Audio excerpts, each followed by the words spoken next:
Hola gente, este video es la continuación de insuficiencia renal y ahora vamos a hablar acerca de la parenquimatosa o renal.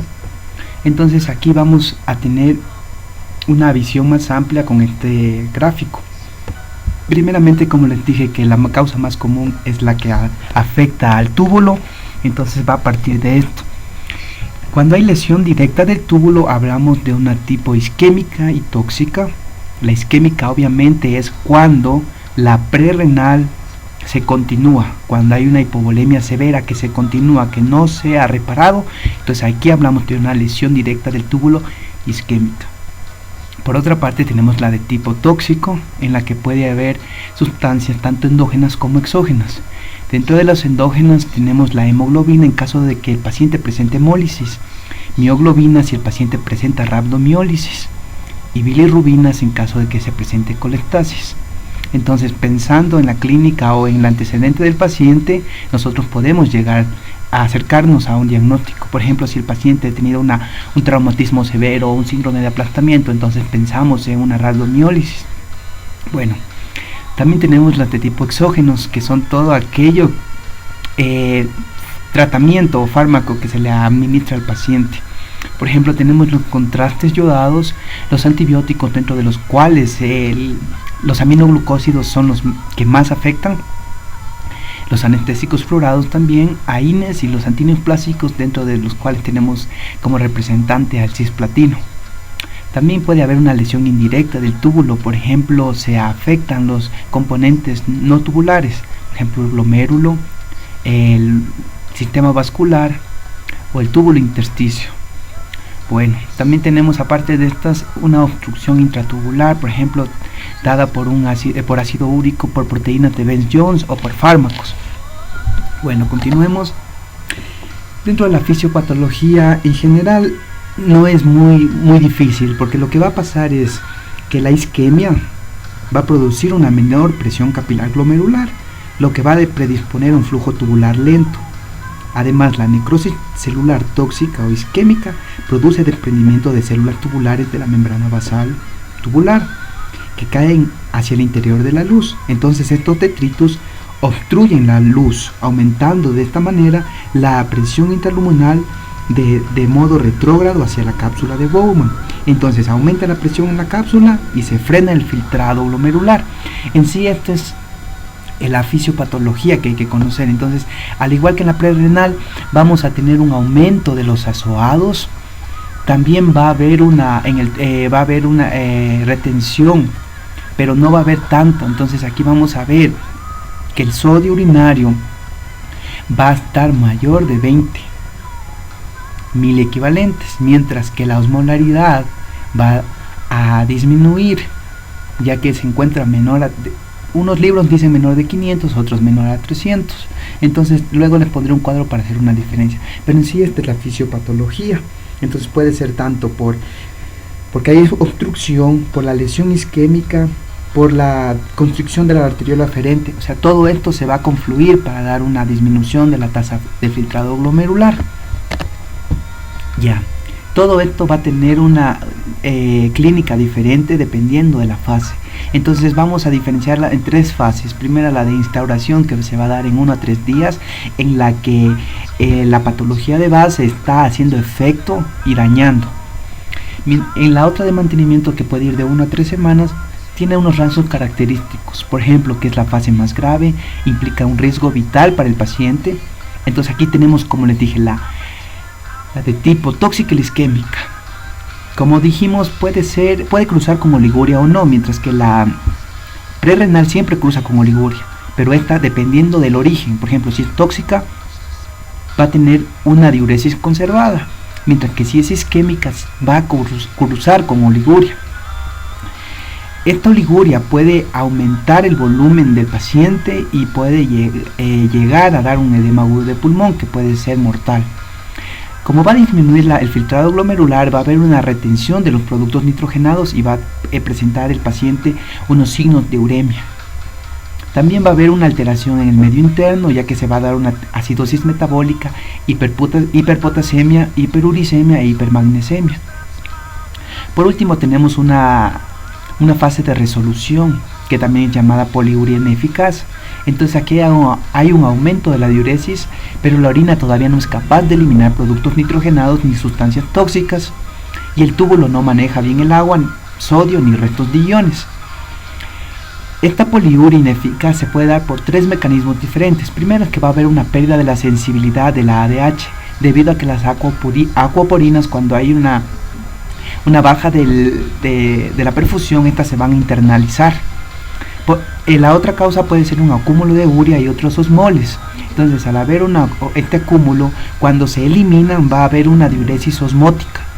Y por último, los túbulos se desobstruyen. Todos estos van a contribuir para que en esta fase se dé una poliuria. Entonces, como les dije, aquí tenemos un cuadro diferencial de la insuficiencia prerrenal y la parenquimatosa, porque es lo más importante, saber diferenciar. Entonces, primeramente en la prerrenal la osmolaridad, como ya les había dicho en el video anterior, es mayor a 500, mientras que en la parenquimatosa menor a 350. El sodio en orina en la prerrenal es menor a 20, mientras que en la parenquimatosa es mayor a 20. La fracción de excreción de sodio en la prerrenal es menor a 1, mientras que en el parenquimatoso es mayor a 1. Y también podemos aquí señalar el sedimento. Cilindros hialinos en la prerrenal, mientras que son granulosos en la postrenal. Aquí tenemos una imagen de cada uno. Bueno, los demás también son importantes, pero en sí los que tenemos les acabé de decir. Luego vamos a ver que en la renal también hay ciertas situaciones que van a simular una prerrenal.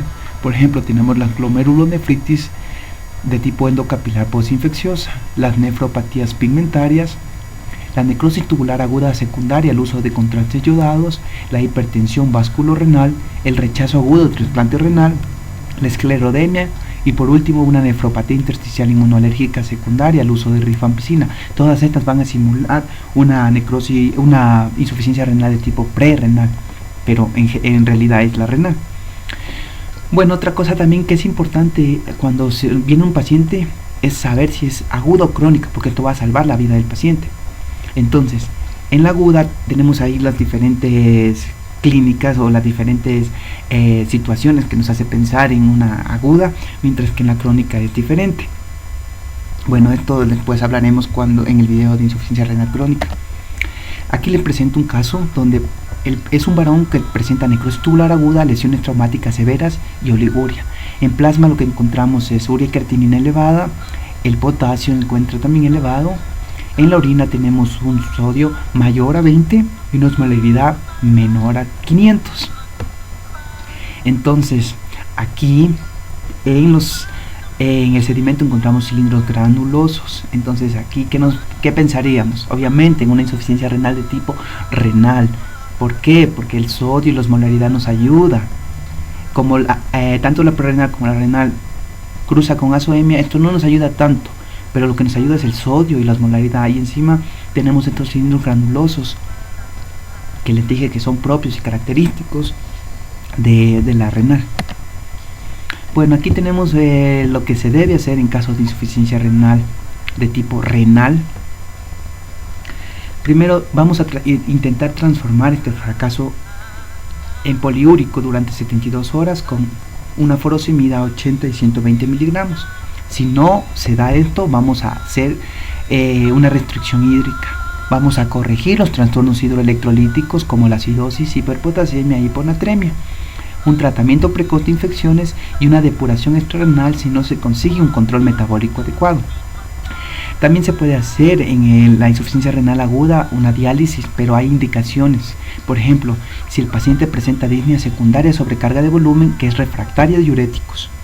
También en hiperpotasemia grave que tampoco responde al tratamiento médico. Acidosis grave que tampoco responde. Y por último una situación clínica grave secundaria a la uremia, por ejemplo la encefalopatía, pericarditis o convulsiones. Algo importante que hay que señalar es que la diálisis no parece mejorar el pronóstico de la insuficiencia renal aguda, pero solo se debe hacer en caso necesario y cuando las medidas conservadoras fallan. Bueno, ahora vamos a la postrenal. En la postrenal obviamente les dije que es una obstrucción en la salida de la orina. Entonces hay diferentes causas que pueden ser de tipo intraluminal, intraparietal, por compresión extrínseca o por disfunción neurógena. Ahí les he puesto las diferentes causas, pero algo que hay que recordar es que la causa más frecuente de obstrucción unilateral es la litiasis, mientras que la bilateral es la hiperplasia prostática.